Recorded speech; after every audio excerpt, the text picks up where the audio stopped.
میرا نام ڈاکوؤں کے سر کی قیمت والی لسٹ میں کیوں ڈالا؟ ڈاکو شاہد لون نے محکمہ داخلہ پنجاب کے نمبر پر کال کر دی۔ لسٹ میں پہلے نمبر پر موجود ڈاکو نے کہا جنہوں نے پولیس اہلکاروں کو شہید کیا ان میں سے کسی کا نام اشتہار میں نہیں دیا گیا۔ پولیس اہلکاروں کی گاڑی پھنسی تو کسی نے مدد نہیں کی۔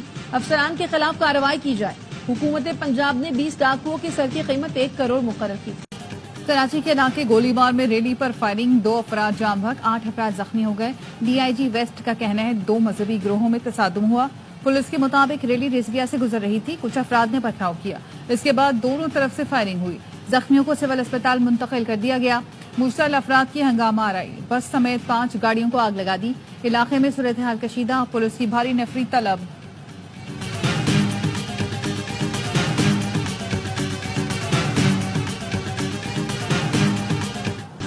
بنگلہ دیش نے راولپنڈی میں تاریخ بنا دی، پہلی بار پاکستان سے ٹیسٹ میچ جیت گیا۔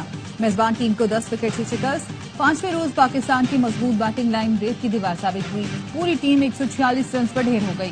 کپتان شان مسعود نے 14، عبداللہ شفیق نے 37 رنز بنائے۔ بابر دوسری اننگز میں بھی ناکام، سعود شکیل اور آغا سلمان کوئی رن ہی نہ بنا سکے۔ محمد رضوان کی نصف سنچری نے خسارہ ختم کیا، 29 رنز کی برتری دلائی۔ پہلی اننگز میں 117 رنز کی برتری کی بدولت بنگلہ دیش کو صرف 30 رنز کا ہدف ملا، جسے انہوں نے بآسانی پورا کر لیا۔ ٹیسٹ سیریز اے اسپورٹس اور ایئر ویز ایپ پر براہ راست دکھائی جا رہی ہے۔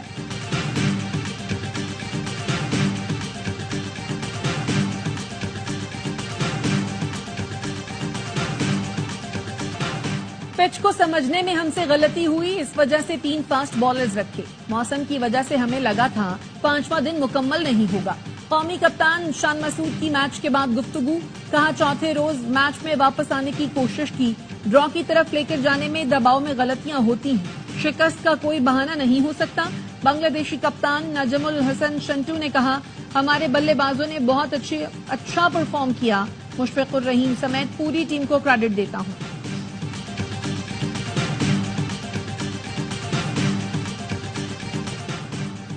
جو ٹیم جیتی اس کا فوکس کرکٹ پر تھا، ہمارا فوکس کرکٹ کے بجائے مینجمنٹ پر تھا۔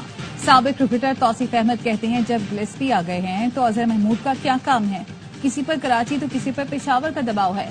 سابق کرکٹر باسط علی بولے بنگلہ دیش نے بتا دیا دوستی یاری سے نہیں محنت سے کھیلا جاتا ہے، ہمارے کھلاڑی سوشل میڈیا کے پلیئرز بنے ہوئے ہیں، یہ پاکستان کے لیے نہیں اپنی رینکنگ کے لیے کھیل رہے ہیں۔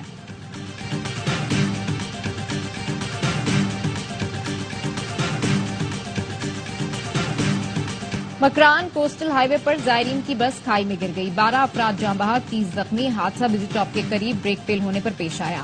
50 مسافروں کی گنجائش والی بس میں 70 افراد سوار تھے جو ایران سے پنجاب جا رہے تھے۔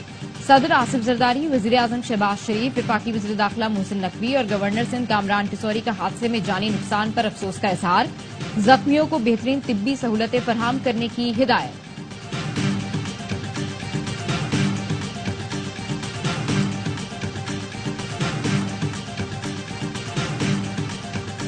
تحریک انصاف میں اندرونی اختلافات ختم کرنے کے لیے کمیٹی تشکیل، سابق صدر عارف الوی سربراہ مقرر، کمیٹی اراکین کا چناؤ بھی عارف الوی خود کریں گے۔ ذرائع کا کہنا ہے عارف الوی اختلافات رکھنے والے رہنماؤں سے ملاقات میں تحفظات سنیں گے اور 1 ہفتے میں اختلافات کے خاتمے کے لیے تجاویز دیں گے۔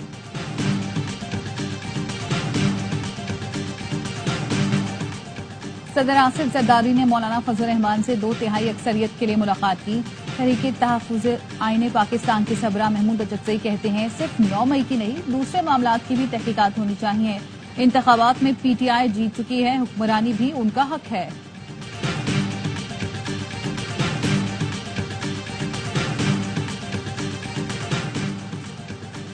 پاکستان تحریک انصاف نے لاہور میں جلسے کی اجازت کے لیے ڈپٹی کمشنر کو 5ویں درخواست دے دی۔ تحریک انصاف نے لاہور میں 27 اگست کو جلسے کا اعلان کر رکھا ہے۔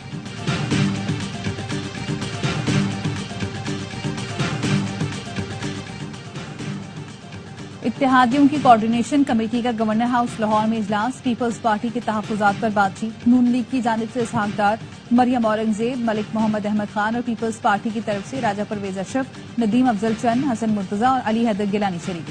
پاور شیئرنگ کے وعدوں پر عمل درآمد کا جائزہ، حسن مرتضیٰ کہتے ہیں نون لیگ سے کوئی بڑا مطالبہ نہیں، ترقیاتی منصوبوں اور اہم اقدامات پر اعتماد میں لیا جائے، بجلی کے بلوں میں ریلیف دینے پر اعتماد میں نہیں لیا گیا۔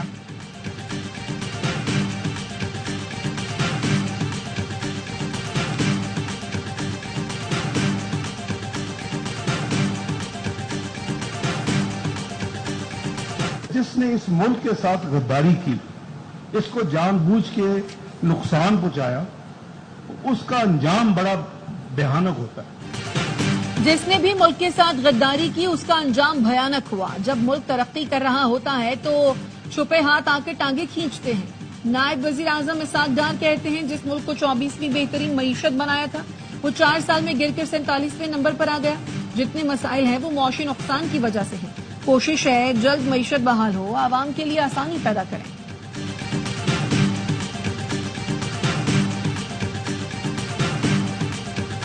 بشرا صاحبہ کی، رؤوف حسن صاحب اور حلیمہ خان صاحبہ کی جو گفتگو سامنے آئی ہے، اس کے بعد جو ہے کوئی کسی ثبوت کی ضرورت نہیں رہتی۔ جیلوں میں جو گفتگو ہے وہ صیغہ راز میں نہیں رہتی، سوال ہی نہیں پیدا ہوتا۔ ہر موومنٹ جو ہے وہ ریکارڈ ہو رہی تھی، اس سے بہت بڑا جھوٹ، جلسہ ناکام ہو رہا تھا، جلسہ جو ہے ملتوی کر دیا۔ پی ٹی آئی جعلی بیانیاں بنا رہی ہے جس کا مقصد دوبارہ نومئی کرنا ہے۔ یہ چاہتے ایسے حالات کر دیے جائیں کہ سنبھالے نہ جائیں۔ وزیر دفاع خواجہ آصف کی سیالکوٹ میں گفتگو، کہا 6-7 ماہ میں بہت سی ناکام سازشیں ہوئیں، آج تحریک انصاف کئی حصوں میں تقسیم ہو چکی ہے۔ حلیمہ خان اور رؤوف حسن کی گفتگو کے بعد کسی ثبوت کی ضرورت نہیں رہتی۔ ان کی ہمارے ساتھ اتنی دشمنی نہیں جتنی آپس میں ہے۔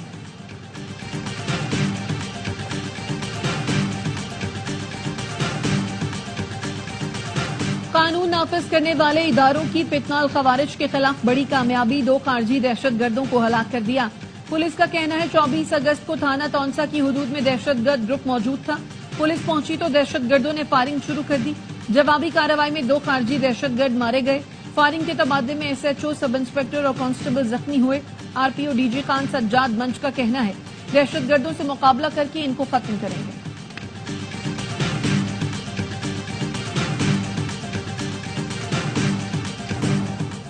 صادق آباد کے کچے سے مخفی کانسٹیبل احمد نواز کو بازیاب کرا لیا گیا۔ آئی جی پنجاب کے احمد نواز کے اہل خانہ سے ملاقات، بازیابی پر مبارکباد، کہا پنجاب پولیس کا ہر جوان اہم ہے۔ احمد نواز کی بازیابی اولین ترجیح تھی۔ کچے سے تمام شرپسندوں کے خاتمے تک چین سے نہیں بیٹھیں گے۔ ذرائع کا کہنا ہے مخفی اہلکار کی بازیابی ملزم جبار کی جیل سے رہائی کے بعد ہوئی۔ اندھر گینگ نے جبار کی رہائی کی خوشی میں ہوائی فائرنگ بھی کی۔ ڈاکو کے حملے میں شدید زخمی کانسٹیبل بلال کو ایئر ایمبولینس کے ذریعے لاہور منتقل کر دیا گیا۔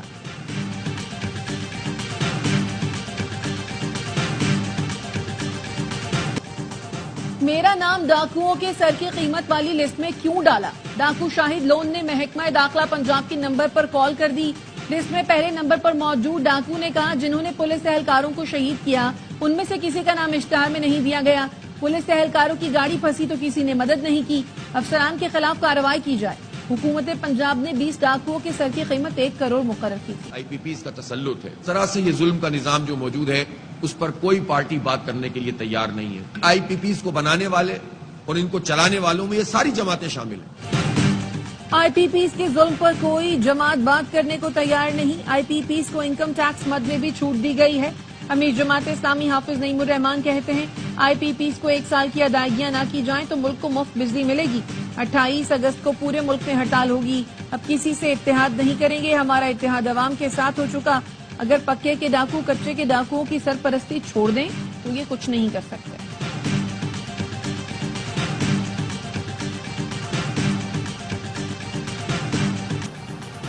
پاکستان نے بھارتی وزیر اعظم نریندر مودی کو شنگھائی تعاون تنظیم کے اجلاس میں شرکت کی دعوت دے دی۔ پاکستان میں شنگھائی تعاون تنظیم کا اجلاس 15 اور 16 اکتوبر کو ہوگا۔ آئین کو الٹا پلٹا کے 2 مختلف متضاد فیصلے آپ کے سامنے ایک تسلسل سے آ رہے ہیں۔ آدھے لوگ کہتے ہیں اس کا مطلب یہ تھا، آدھے کہتے ہیں نہیں اس کا مطلب یہ تھا، ایک درمیان میں بولتا ہے دونوں ہی ہو سکتے ہیں مگر یہ والا لے لیتے ہیں۔ یہ بڑی بات اب واضح ہو گئی ہے کہ قانون میں بھی اور آئین میں بھی جس جگہ پہ وضاحت چاہیے وہ وضاحت آنی چاہیے۔ حکومت کا اگلے ہفتے پارلیمنٹ کا مشترکہ اجلاس بلانے کا فیصلہ، ذرائع کے مطابق اجلاس میں اہم بل منظوری کے لیے پیش کیا جائے گا۔ وفاقی وزیر مصدق ملک کہتے ہیں جس قسم کے فیصلے آ رہے ہیں آئینی ترمیم ملک کی ضرورت ہے۔ آئین کو الٹ پلٹ کر کے متضاد فیصلے تسلسل سے آ رہے ہیں، ہمیں کچھ چیزیں تبدیل اور ان کی وضاحت کرنا ہوگی۔ چیف جسٹس کی مدت ملازمت سے متعلق ترمیم کے سوال پر کہا دنیا میں کہیں نہیں ہوتا کہ سب سے بزرگ شخص کو ہی عہدہ دیا جائے، ہر جگہ بہترین شخص کو لگایا جاتا ہے۔